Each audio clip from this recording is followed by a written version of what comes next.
Hello, my name is Father Jude Eli, and welcome to Friars Feast, the art of celebration where faith, family, and food come together. Today, it's Italian brunch. We have members of the Valpredo and Sacco family. We have Antonia, Giovanna, Monica, and John Sacco. This is a family affair today. We're going to mangia. We're going to eat. We're going to eat brunch Italian style. Stay tuned. Well, it's time for our Italian brunch. One of the things that I love and what I grew up with was polenta. I love polenta, and my mom used to make it with a sugo or a gravy, and that's what we're going to do this day. I've preheated my pan,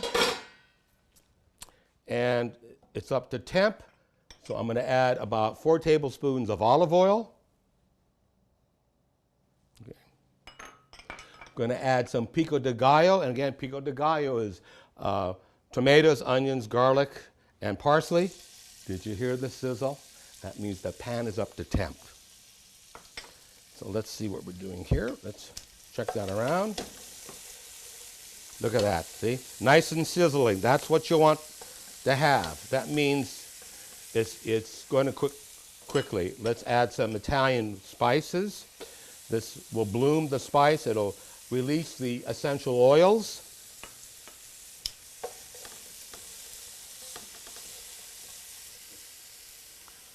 We're now going to add the meat product. Now I have Italian hot sausage, which I'm going to break up and put that in. I love sausage. I don't know about you, but you know, hotter the better. We now have a olive and mushroom tapenade, which I'm putting in. Oh. What I have here is porcini mushrooms that have been rehydrated in water. You know, that's going to give this gravy a real foresty, mountain, rugged, rich flavor, which I happen to thoroughly love. I'm going to add now some pressed Italian herbs, basil, parsley, marjoram, and thyme.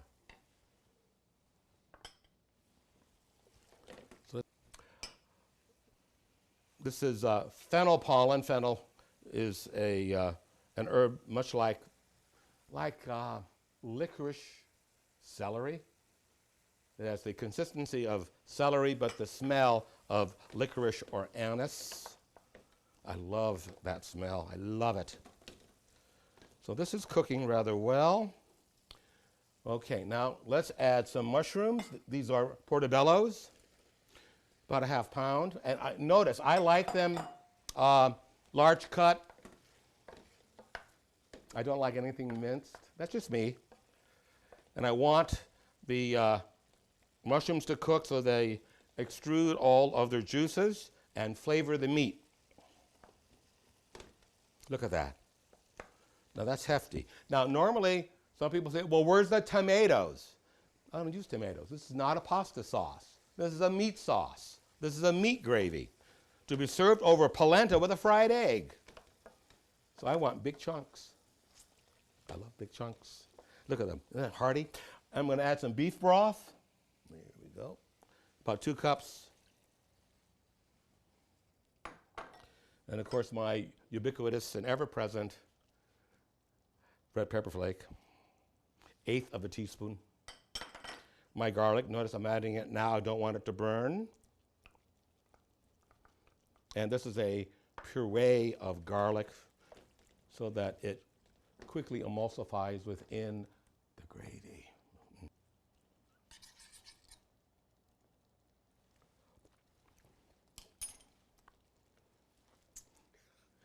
That the red pepper flake is hot. That makes my day. I don't know about yours, but it certainly makes my day. Oh, look at this. And you think it's not hot enough? Pepperoncini. Love it. Love that.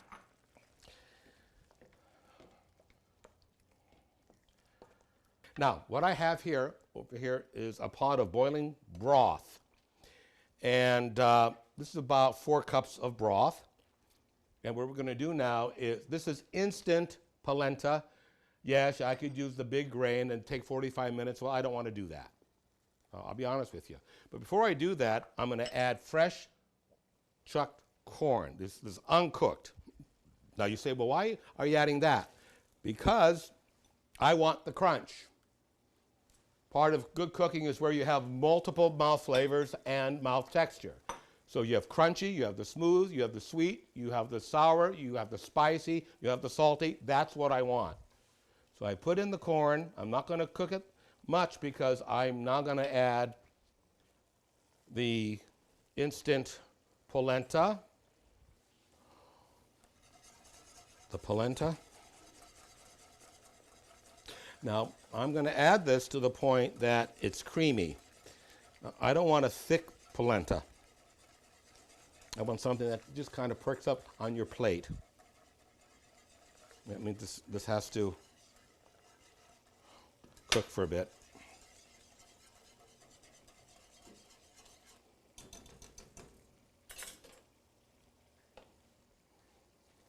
So it's starting to boil nicely.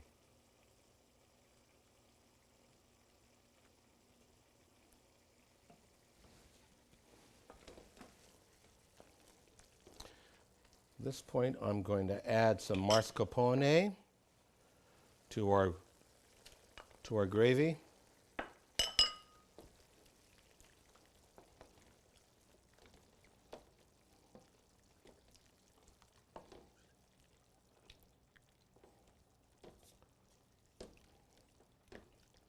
And notice at once it starts to lower the temperature, so you have to bring it up to temp again, and then you'll taste for flavor.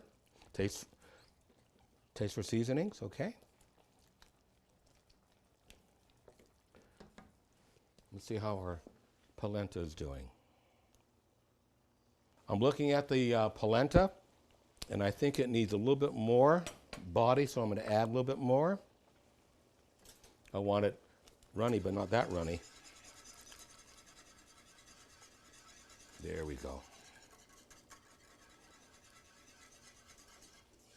Oh, that looks nice. Look at that. And that'll come up very nicely.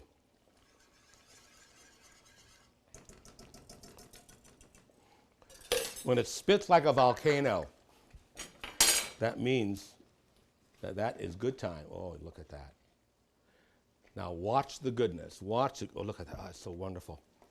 Now, not to be outdone, let's add some wonderful ricotta.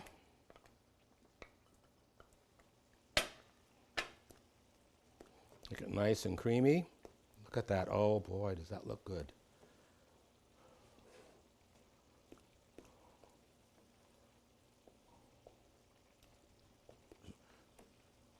You incorporate the polenta. Oh, look at that. The cheese is pretty well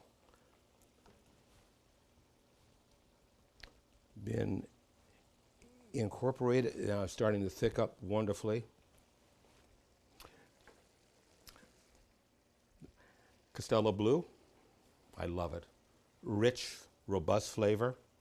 You say, gee, Father, it's multiple cheeses. That's it. Yeah, that's right. Look how, oh, no, it's perfect. Now, I've not added any seasoning to this. And the reason why I've not, because this is going to be the foil for the sauce as well as for the egg. So you don't want this to be too spicy, and yet you want it to be creamy. You don't want it to taste like wallpaper paste, but you want it to have some texture and integrity in itself. But I am going to taste this.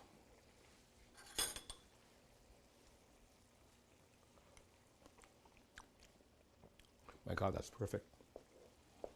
In fact, I'm going to turn you off. There we go.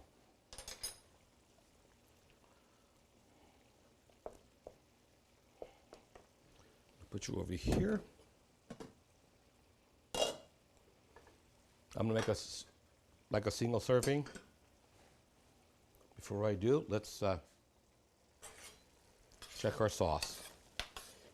See, look at it. It started to tighten up.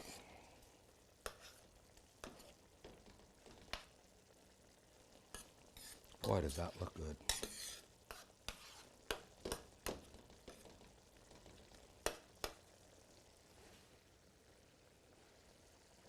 And to tighten up even more, I'm going to add like 4 tablespoons of cream.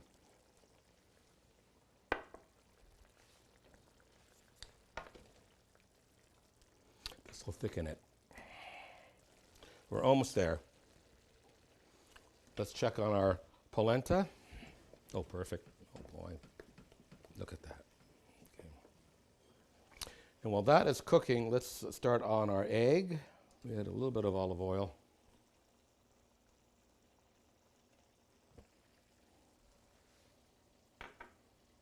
Brings it up to temp.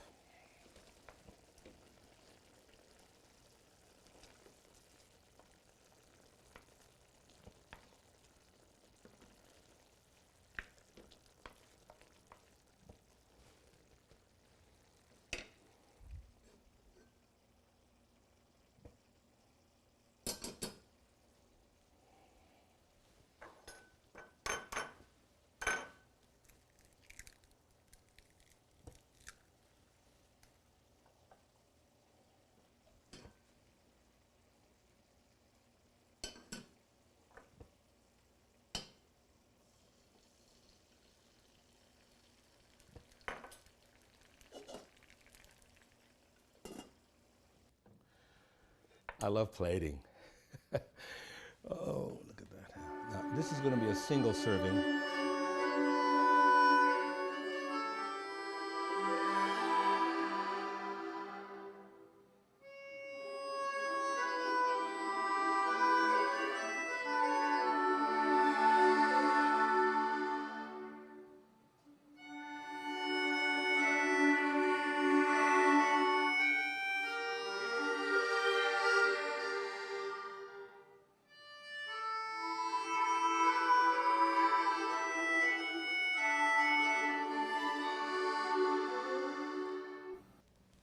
Well, there you have it. Friars Feast, polenta with a rich mushroom and sausage gravy with a fried egg and with truffle oil. It's the Sabbath. Let's eat well. Stay tuned for our next segment. Hand-signed lithograph book plate by Marc Chagall, and Moses is leading the children of Israel out of the clutches of the Egyptians in order to save God's holy people. And when he gets over to the other side, God will manifest his love again by bestowing manna, which is the first breakfast food that the redeemed children of Israel have. Marc Chagall, Moses crossing the Yam Suf as a sign of God's loving, tender care for his people. My name is John Sacco, and this is my lovely wife, Monica. And when we go to Mass, we're always hungry because we're not supposed to eat before Mass. So one day we were having Mass at my mother-in-law's beach house, and Father Jude was going to do Mass, and then we were going to eat afterwards. And I thought, what are we going to do? So I came up with an idea. Instead of Eggs Benedict, which is an American dish, since Monica and I are both from Italian descent, my father from Italy, Monica's grandparents from Italy, that we would do Eggs Berardino. Instead of Benedict, Berardino. My dad's name is Berardino. When he came to America, they changed it to Ben. So let's get started here, Monica. So first thing we like to do is take the olive oil, and we take garlic cloves. What I like to do with the garlic to put in the sauce is just cut it in half. I have the strange belief that a cut garlic gives more flavor than a garlic clove whole. So why don't we put the olive oil in. Now my father always liked his food picante, which is hot in Italian. So what we did, or what we will do, is add red pepper flakes to infuse into the olive oil and garlic. And what we want to do is brown the garlic, not too much. And there we go. Okay, so now we like to do is take the tomatoes. I like fresh tomatoes. Canned tomatoes are great if it's the time of season where there aren't fresh tomatoes. But we like using fresh tomatoes. But the key with fresh tomatoes is you're going to have to cook it down because there's a lot of water in those fresh tomatoes.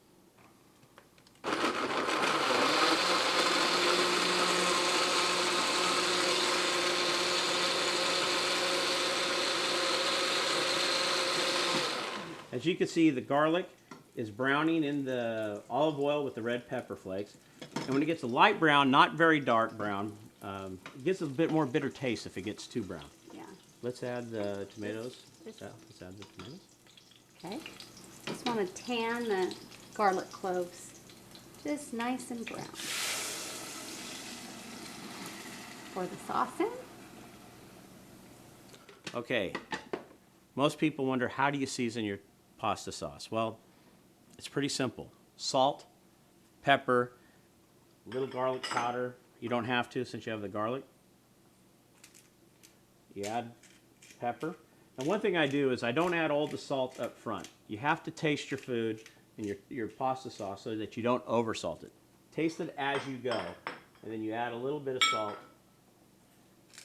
as you go. And then when you get that consistency you like, then that's your sauce. What we also like to do is add fresh basil. Now, we like to have our herb garden, and we use fresh basil from our garden, from the store. So be very liberal with your basil. You don't have to chop it up. Just put it right into the sauce. We add our basil right in the beginning so it can cook down and infuse. Okay, with fresh tomatoes, as I said earlier, you've got to let it cook down. So for the show, we don't have 2 hours to cook down a pot of tomatoes for your pasta sauce. So over here I have a sauce that I did last night, so it's ready to go. So, okay, so we want to toast bread, and we're going to make bruschetta. Again, I hear oftentimes in restaurants, bruschetta. It's bruschetta. SC in Italian, SCH is pronounced sk, like bruschetta.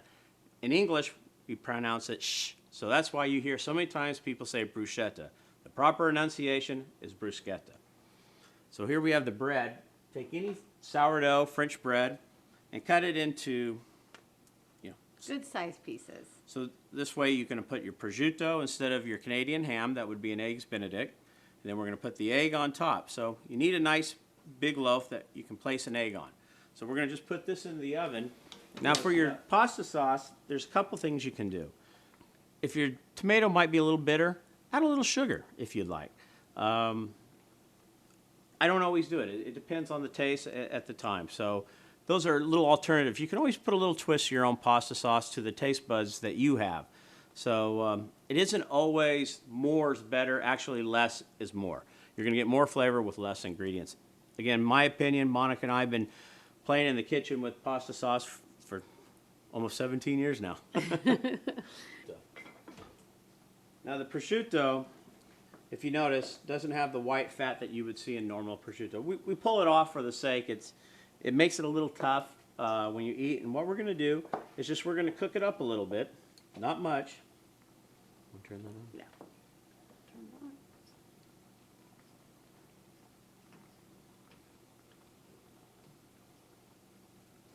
Okay, let's get this thing going. There we go. There you we go. Perfect. Okay. Looks like we got pasta sauce going. Oh, my favorite smell. This is the perfect smell to lure the whole family into the kitchen and then to the table. There's nothing like garlic cooking on a stove. Makes me hungry every time. Okay, so what we're going to do is we're going to cook the prosciutto not very long. We just kind of want to cook it to heat it up so where it doesn't have that, as they say in Italian, crudo, which is raw, that it gets a little cotto, which is cooked. So you don't want to overcook it.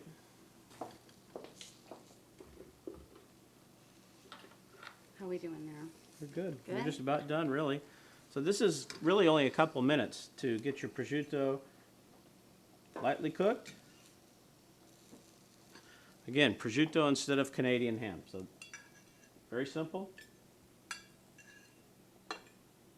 Don't even have to use any oil. Just put it in as Just it put is. it in a pan. Oil never hurts, but Okay. So let's set this. I'm gonna check our toast. We're just about there. Okay. Perfect. Okay, now I save a garlic clove that I cut up for the pasta sauce. And when you make bruschetta, you take your toasted bread and you rub the garlic on both sides. Raw garlic.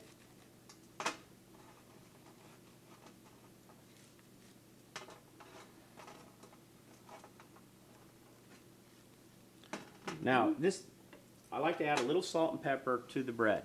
But you add it before you add olive oil, because if you add olive oil first and then the salt and pepper runs off. Whereas when you add it before the olive oil, it gets in the nooks and crannies of the bread.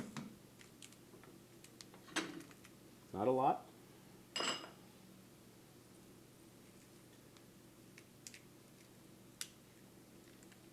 Perfect, honey. Okay, now we saved a little olive oil because you don't want to put a lot and make the bread too soggy. So just a little bit, a little extra virgin olive oil, and there we go for flavor. Okay, now we can put the prosciutto on the bread. Okay. And we're going to fry up an egg now. Now, I, like Father Jude, enjoy truffle oil with my egg. In Italy, during the winter time, when they have the white truffles, a dinner in Italy will consist of 2 sunny-side-up eggs with shaved white truffle on it. It's a wonderful dish. It's as simple as it can be, but the truffle oil really does bring out a flavor in egg that you really just can't get with a normal egg and butter in a pan. There's just no other flavor like the truffle oil. So it's fun to fry the eggs in the truffle oil. It gives that just an extra little edge Okay, there. here we go. I like to heat up the pan to get it hot so the egg, when it hits, it starts cooking right away. You want to do this one? You're probably better at egg cracking than me. Okay.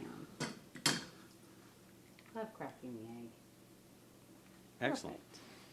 Perfect. This is a fresh wedge of Parmigiano Reggiano from Italy. Well, Parmigiano Reggiano is from Italy, but it's fantastic. And Cheese? we're going to grate some. Seems like a bigger dish than it is. It's actually very simple. I mean, we've used just almost less than 5 ingredients here. Now, in Italy, You have to always check They the like- cheese. you have to eat a chunk of Parmigiano. Okay.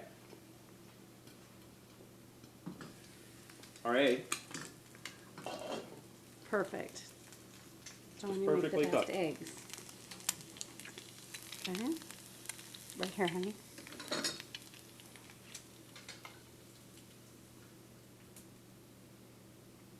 Egg on there. Okay. What we have here is no different than eggs Benedict. The eggs Benedict would have an English muffin, Canadian ham. Well, we have French bread, or sourdough bread, prosciutto.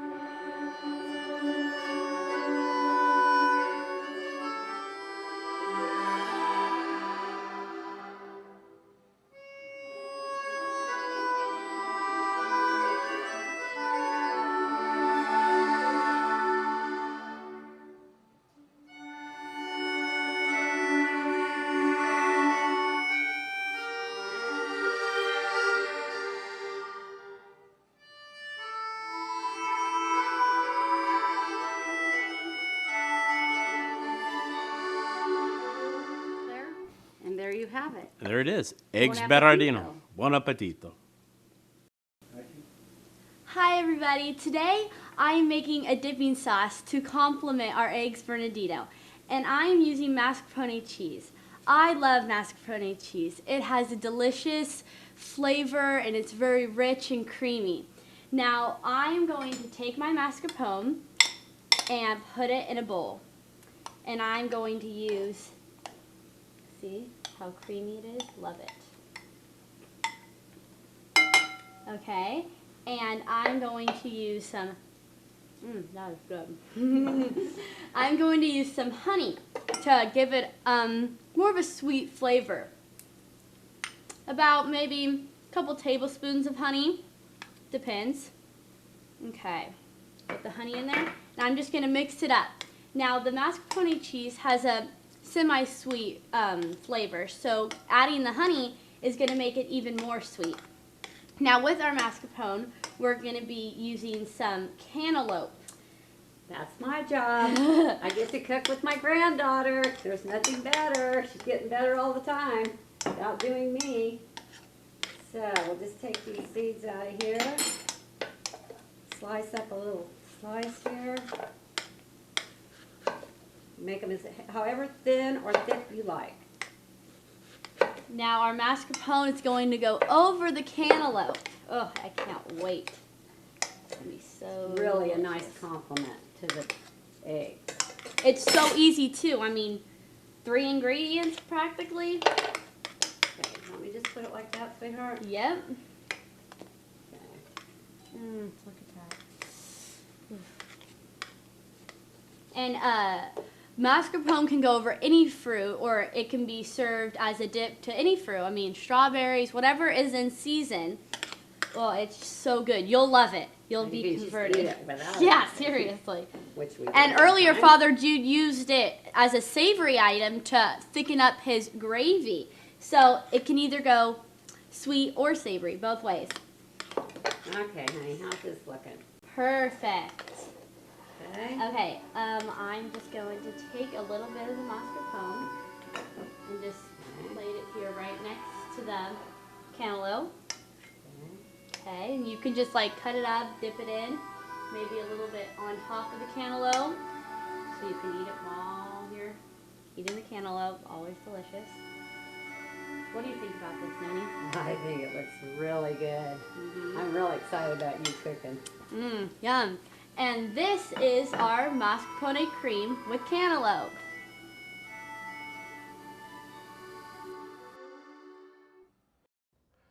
Well, this is Father Jude Eli, and I'm very happy that we had brunch Italian style today with Monica, Giovanna, and Antonia, Alfredo, and Sacco families. It's been a wonderful Sunday. This is what family and friends and faith is about. Always remember, when you feed others, you're feeding the presence of God within them. God bless. Take care. Hello, my name is Father Jude Eli, and welcome to our program, Friars Feast, the Art of Celebration. Cut again. 1, 2, 3. Hello, my name is Father Jude Eli. Try it again. Yeah, you're right. 1, 2, 3. Hello, my name is Father Jude Eli.